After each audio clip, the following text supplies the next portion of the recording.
बहुत साल पहले मेक्सिको के एक गांव में मरिया नाम की एक बेहद सुंदर लड़की रहती थी। वो एक गरीब फैमिली से थी, पर उसकी खूबसूरती की चर्चा पूरे गांव में होती थी।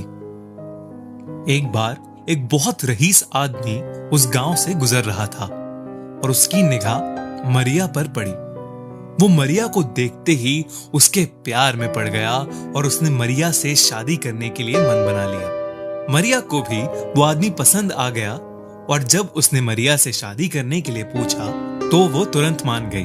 शादी के बाद दोनों ने उसी गांव में अपना घर बसा लिया और खुशी खुशी रहने लगे। सब अच्छा चल रहा था और कुछ ही सालों में उनके 2 बच्चे भी हो गए।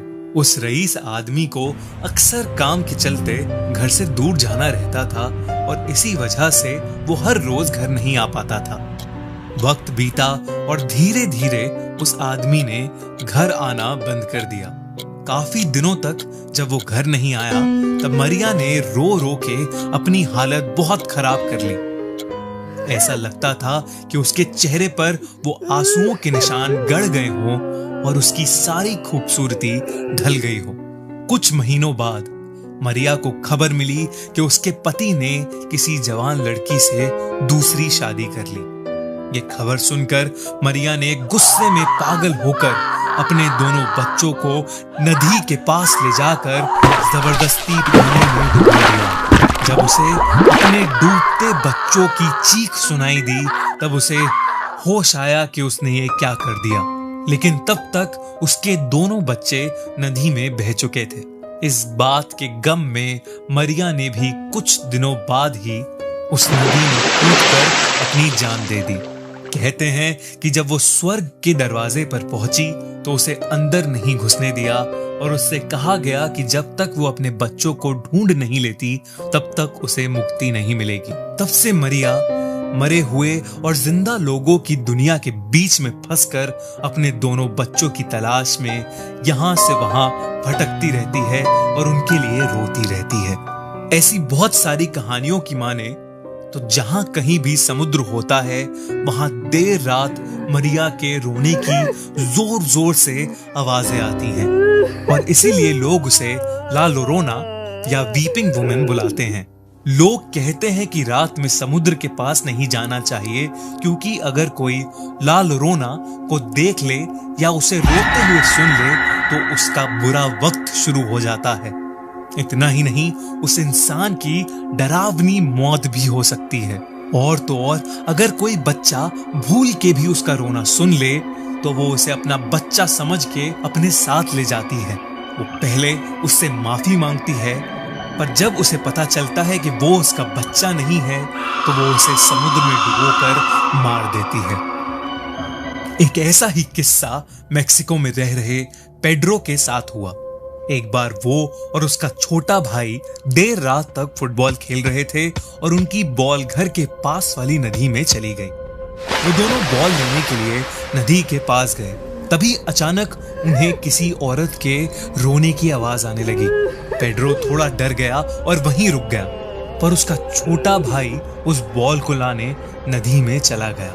पेड्रो ने देखा कि उस नदी से सफेद गाउन में एक औरत निकल कर आ रही है और देखते ही देखते वो उसके भाई के पीछे आकर खड़ी हो गई। उस औरत ने पेड्रो के भाई को अपनी गोद में उठाया और उसे लेकर पानी के अंदर चली गई। पेड्रो ने घबराकर अपने भाई का नाम चिल्लाया, पर वहां कोई नहीं आया। तभी अचानक वो औरत पेड्रो के सामने आई और उसे पानी की तरफ तेजी से खींचा। वो घसीटता हुआ नदी के पास जा रहा था, लेकिन किसी तरह उसने उस औरत के हाथ पर जोर से एक पत्थर मारा और वहां से भाग निकला। उसने घर आकर पूरी बात अपने फादर को बताई तो वो बहुत घबरा गए। सारी रात पेड्रो के छोटे भाई को ढूंढा गया, पर वो कहीं नहीं मिला। लोग कहने लगे कि ला लोरोना उसे ले गई। कई साल बीते, लेकिन उसका भाई कभी वापस नहीं लौटा। पेड्रो और उसकी फैमिली उस जगह से बहुत दूर चले गए, पर उस रात के बाद पेड्रो कभी किसी नदी के पास नहीं जा पाया। ये कहानी एक नेवी ऑफिसर चार्ल्स और उसकी वाइफ लिंडा की है। चार्ल्स और लिंडा काम के चलते अमेरिका में रहा करते थे। लेकिन उनकी फैमिली का घर मेक्सिको में था। काफी महीनों के काम के बाद एक लंबी छुट्टी मिलने पर चार्ल्स ने अपनी मेक्सिको में रह रही फैमिली के पास जाने का प्लान बनाया। उसकी शादी के बाद वो एक बार भी अपनी फैमिली के पास नहीं जा पाया था और लिंडा भी कभी उसके घर वालों से नहीं मिली थी। लिंडा की प्रेगनेंसी का 7वां महीना चल रहा था। चार्ल्स ने सोचा कि घर जाकर सबसे मिलने के साथ साथ लिंडा को घर वालों का प्यार और केयर भी मिल जाएगी। आफ्टर ऑल उनकी फैमिली का सबसे इम्पोर्टेंट मेंबर कुछ ही महीनों में उनकी फैमिली ज्वाइन करने वाला था।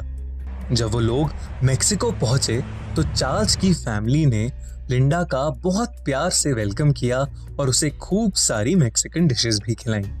लिंडा भी चार्ल्स की मॉम के साथ किचन के काम में हेल्प करवाने लगी। वो लोग खाना बनाते बनाते खूब बातें करते। लिंडा बहुत खुश थी कि वो यहाँ सभी घर वालों के साथ रह रही है। एक बार जब लिंडा किचन की तरफ आ रही थी तो उसकी नजर उनके घर के एक रूम पर गई, जिसका दरवाजा अपने आप खुल गया। लिंडा ने देखा कि वहां एक छोटी सी बच्ची दीवार की ओर मुंह करके बैठी है और दीवार पर कुछ स्क्रिबल कर रही है। लिंडा उसके थोड़ा पास गई तो अचानक उस बच्ची ने लिंडा को बहुत डरावनी नजर से देखा और लिंडा चीख उठी। उसकी आवाज सुनते ही सारे फैमिली मेंबर्स वहां आ गए और उन्होंने उससे बताया कि वो बच्ची चार्ल्स की बड़े भाई की बेटी है और दिमागी रूप से थोड़ी बीमार है, इसीलिए वो ऐसा बिहेव कर रही है। लिंडा बहुत घबरा गई थी और चार्ल्स उसे अपने कमरे में ले गया ताकि वो थोड़ा रेस्ट कर ले। चार्ल्स ने लिंडा को बताया कि उसकी भतीजी एक रोज घर से गायब हो गई थी। जब आसपास के लोगों ने उसे ढूंढा तो वो समुद्र के पास बेहोश पड़ी मिली। तभी से उसका दिमागी संतुलन बिगड़ा हुआ है और वो उल्टी सीधी हरकतें करती रहती है। लोग कहते हैं कि उसकी यह हालत ला यूरोना को देखने की वजह से हुई है। जब लिंडा ने चार्ल्स से ला यूरोना के बारे में पूछा तब उसने बताया कि वो मेक्सिको के समुद्र के किनारों में भटकती हुई एक आत्मा है जिसने गुस्से में अपने बच्चों को डुबोकर मार दिया था और अब दूसरे बच्चों को अपना बच्चा समझकर उन्हें अपने साथ ले जाना चाहती है। चार्ल्स लिंडा को ला यूरोना के बारे में बता ही रहा था कि किसी ने उसे बाहर बुला लिया। जब तक वो लौटा लिंडा सो चुकी थी। चार्ल्स भी दिन भर की थकान के बाद लेट गया। देर रात में लिंडा को किसी औरत के रोने की आवाज सुनाई देने लगी और उसकी नींद खुल गई। रोने की आवाज धीरे धीरे तेज होने लगी। उसे ऐसा लगा जैसे वो औरत उसके करीब आ रही है। अचानक से उनके रूम के दरवाजे पर जोर से धम हुई और वो रोने की आवाज बंद हो गई। लिंडा पहले तो थोड़ा घबराई पर इस बात पर ज्यादा ध्यान न देकर वो वापस सो गई। अभी उसने आंखें बंद ही करी थीं कि कमरे में शीशे के पास पड़ा एक खिलौना बजने लगा। लिंडा ने जब उठकर उस खिलौने को बंद किया तो उसकी नजर शीशे पर गई। उसने देखा कि घर की खिड़की के पास एक औरत खड़ी है। उसने डर के पीछे देखा तो वहां कोई नहीं था, लेकिन जब वो वापस शीशे की तरफ मुड़ी तो वो औरत बिल्कुल उसके पीछे खड़ी थी और उसके हाथ में एक छोटा सा बच्चा था। लिंडा ने जब शीशे में देखा तो उसका बेबी बम गायब हो चुका था। वो औरत लिंडा को देखकर मुस्कुराई और बहुत तेजी से उसे पीछे ढकेला। इतने में चार्ल्स की नींद खुल गई और जैसे ही उसने रूम की लाइट्स ऑन करी तो उसने देखा कि लिंडा बेड के पास बेहोश पड़ी। और जब चार्ल्स ने लिंडा के पेट पर हाथ फेरा तो वो दंग रह गया। लिंडा के होश आने पर वो बहुत रोई। उसने सारे घर वालों को उसके साथ हुआ किस्सा सुनाया। चार्ल्स की भाभी ने डरते हुए बस एक नाम बोला, ला यूरोना। सुबह उनको खबर मिली कि एक 7 महीने के बच्चे की बॉडी समुद्र के पास से बरामद हुई है। चार्ल्स अपनी वाइफ को लेकर वापस अमेरिका लौट गया और फिर कभी मेक्सिको नहीं आया। इस इंसिडेंट के बाद चार्ल्स ने समुद्र के पास जाना छोड़ दिया और अपनी नेवी की जॉब से भी रिजाइन कर दिया।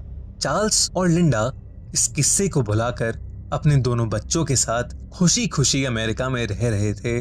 तभी एक दिन उनका बेटा अपने दोस्तों के साथ खेलते खेलते समुद्र के पास बॉल उठाने गया और उसे एक आवाज सुनाई दी।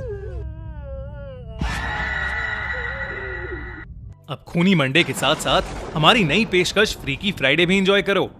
Check out our new exclusive horror story Bijuka the scarecrow, only on our Spotify podcast the horror show by Khooni Monday, link in description. और अगर आपको ये वीडियो अच्छी लगी तो हमारा चैनल खूनी मंडे सब्सक्राइब करना बिल्कुल मत भूलना।